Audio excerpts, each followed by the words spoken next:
श्री सद्गुरु महाराज की जय। सबरी की नवधा भक्ति, यह बहुत ही प्रमुख अध्याय है रामायण जी में से। अगर सबरी की नवधा भक्ति को छांट के निकाल दिया जाए तो रामायण में कुछ बचेगा? कुछ नहीं। कैसी भक्ति की सबरी? पढ़ी लिखी नहीं थी, एकदम अनपढ़ थी। और प्रवचन में भी आप लोगों ने श्रवण किया, इस सबरी राजकन्या बनी अगले जन्म। लोग तरसेंगे। राजकन्या बड़ी सुंदरी थी, लेकिन भक्ति का जो संस्कार था तो उस राजकन्या राज दरबार में जा विवाह भी हो गया राज दरबार में। अब पहले की परंपरा कैसी थी? हम लोग अपने जीवन तक में भी देखे बहुत कम उम्र में कि बड़े घर के घरानों की माता लोग इस टोला से उस टोला सत्संग करने नहीं जाती थी, प्रतिबंधित रहती थी। मान प्रतिष्ठा में बट्टा लग जाएगा।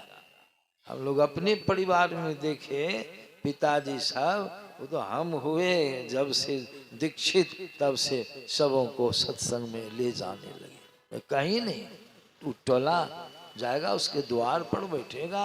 नहीं। और राजघराने में जन्म हुआ, कहीं सत्संग हो जाने में प्रतिबंध था, स्वतंत्रता नहीं थी राजकन्या को। एक अच्छे संत आए, बहुत पहुंचे हुए संत थे।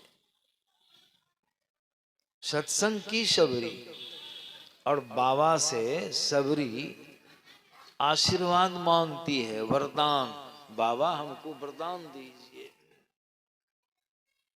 वरदान दीजिए। क्या वरदान, क्या मांगती है?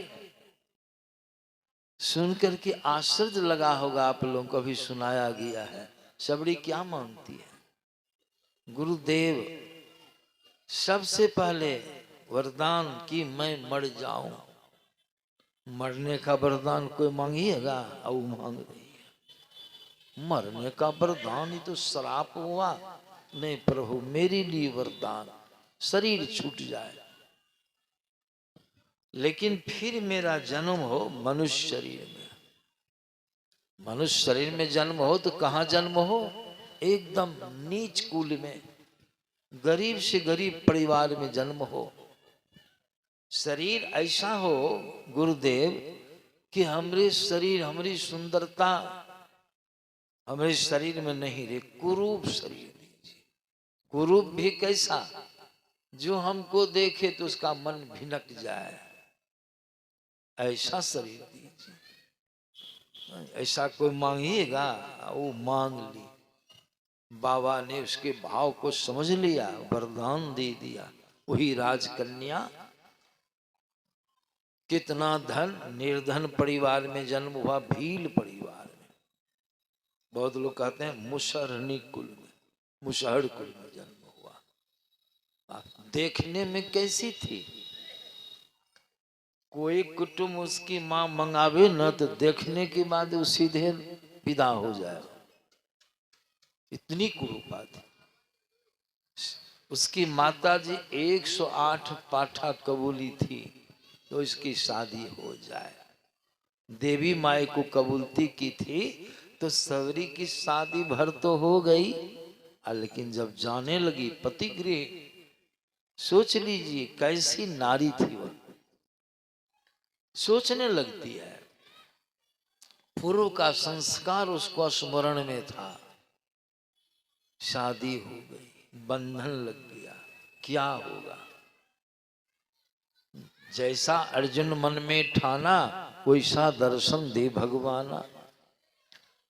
उसका जो पति जा रहा था उसको लेके, जंगल का मार्ग था, पहले तो बहुत रास्ता जंगल होके था, पैदल ही।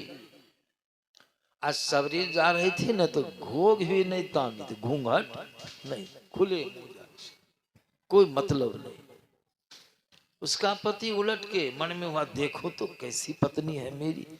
जैसे उलट के देखा, नाक मुंह दांत सब देखने के रंग रूप, उसकी तो हालतें खराब हो गई। क्या रे राम, कि घर में ले जाऊंगा, बच्चे लोग तो भड़किए जाएंगे, भड़क जाएगा बच्चा सब देखने के बाद, क्या कहेगा, बेकार है, इसको रास्ते में छोड़ देना। देखिए कृपा है भक्तों के ऊपर। वो 2 कदम आगे बढ़ता जाए, औझल होगा भाग जाएंगे।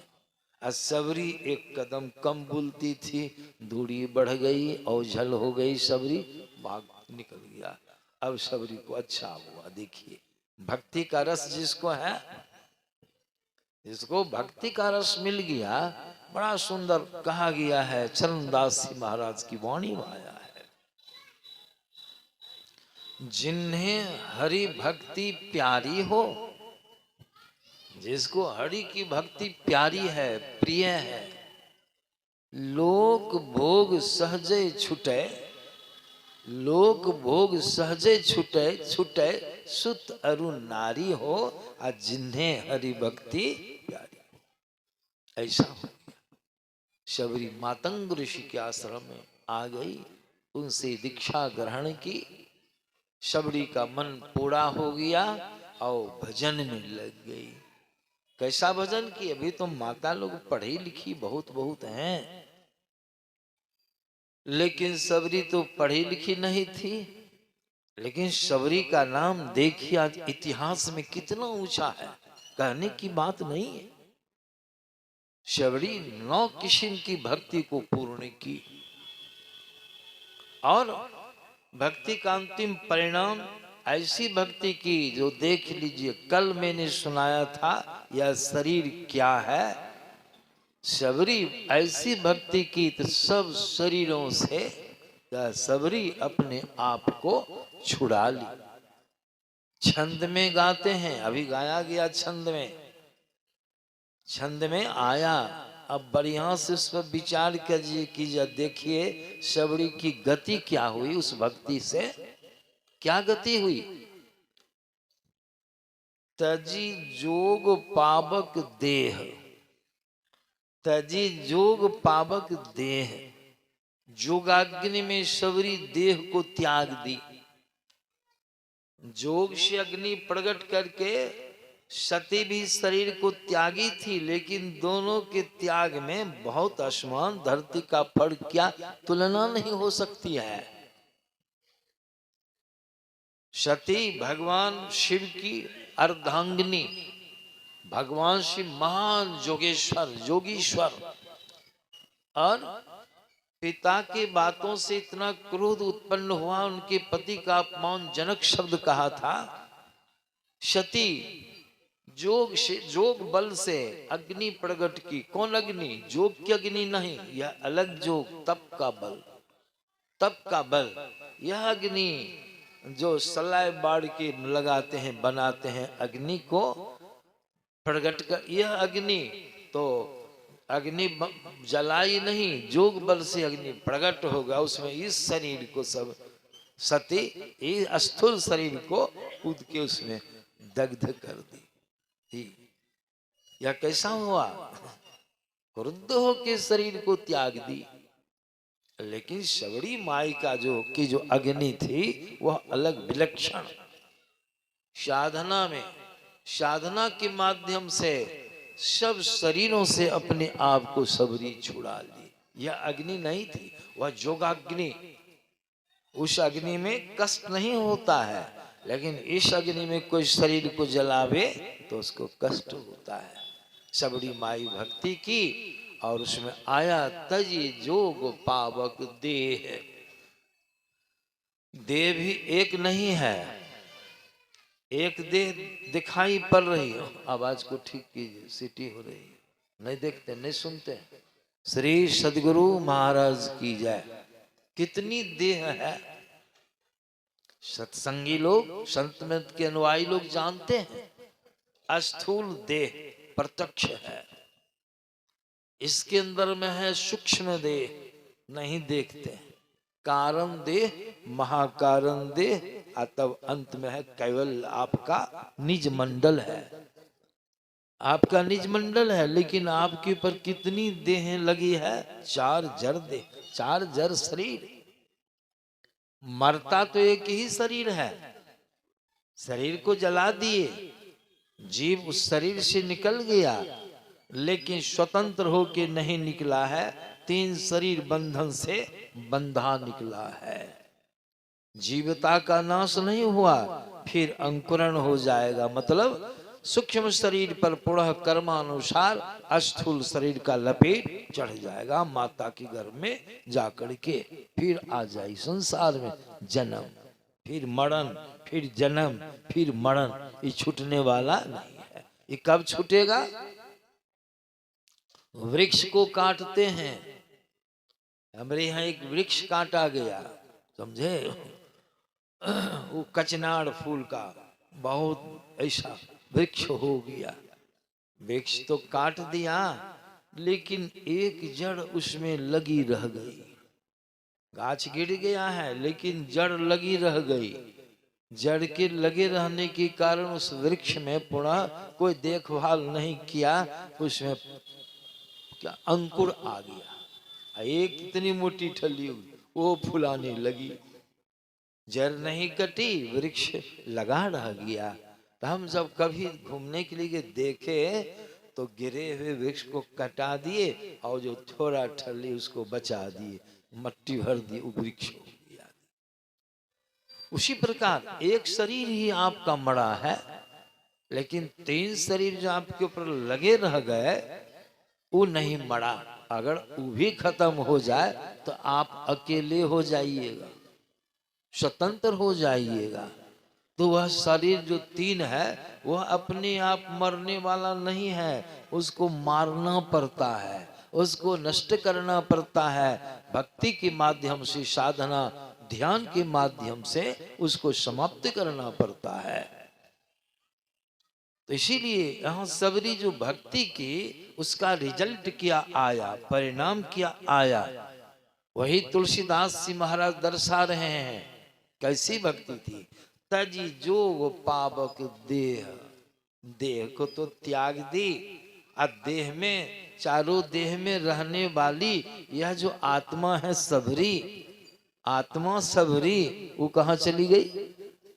फ्री हो गई, स्वतंत्र हो गई, कहाँ चली? तजी जोग पावक देह हरि पद लीन भई, कहाँ जाके लीन हो गई? हरि पद में लीन हो गई, हरि ही बन गई। जहां नहीं फिरे, जहां से कोई जीव लौट के इस दुखमय शरीर संसार में नहीं आता है। कैसी भक्ति थी, अनोखी। इसी को बाबा कबीर की वाणी में आप सुनते हैं बराबर। क्या गति हो गई सबरी की? बाबा कबीर की वाणी लीजिए, क्या कहते हैं कबीर साहब? जल भरी कुंभ धड़े जल भीतर, जल भरी कुंभ धड़े, नदी के जल में रखिए, घड़ा जल से भरा है, रखिए नदी के पानी में, तो क्या है दृश्य? बाहर भीतर पानी हो, बाहरों पानी नदी का, नदी में, और भीतर भी पानी घैला में। ये है घैला का पानी, वो है नदी का पानी। हम जीव दशा में हैं, घट के अंदर, घड़ा के अंदर हैं। चतुर्दिक घोड़ में मैंने सुनाया था, हर जगह परमात्मा ही परमात्मा है, हरि में ही आपका शरीर है, शरीर में हरि है। उसी प्रकार नदी में घड़ा है, नदी के पानी में घड़ा है, घड़ा में भी पानी है, लेकिन दोनों में भी अंतर है। दोनों में अंतर, क्या अंतर है? नदी में प्रवाह है, नदी में रेत है, और घैला में रेत। नदी में बहुत नावें चलती हैं, बहुत यात्री लोग स्नान करते हैं, लेकिन घैला में नहीं नाव है, नहीं आदमी आसान, नहीं मछली है, जीव जंतु खड़क। वह नदी का जल, घड़ा का जल। लेकिन बाबा कबीर बीच में आ जाते हैं, महान ज्ञानी, महान ध्यानी। वो क्या कहते हैं? हे होशियार, हे ज्ञानी, उलटी कुंभ, उलटी कुंभ, थोड़ा कुंभ को उल्टा दो। उल्टा दो, मुंह नीचे, पेंदी ऊपर कर दो, तो क्या होगा? उलटी कुंभ जल जल ही समझ, जल जल ही। दो बार जल आया, एक जल नदी का, दूसरा जल घड़ा का। जल घड़ा का जल, जल ही नदी का जल उसमें समा गया। अब समा गया तो घैला का पानी रहा, खोजते खोजते मर जाइएगा तो घैला का पानी मिलेगा, वो हो गया नदी का पानी, नदी का जल। उसी प्रकार कहते हैं शबरी हरि के उस पद में लीन हो गई जाके। अब शबरी नाम रूप सब खत्म नहीं रहा, शबरी आत्मा परमात्मा में जाके मिल करके एक में होगी। जन्म मरण का चक्र उसका, सब शरीर छूट गया, जड़ कट गई, जीविता का नाश हो गया। अब वह जीव संसार में आने वाला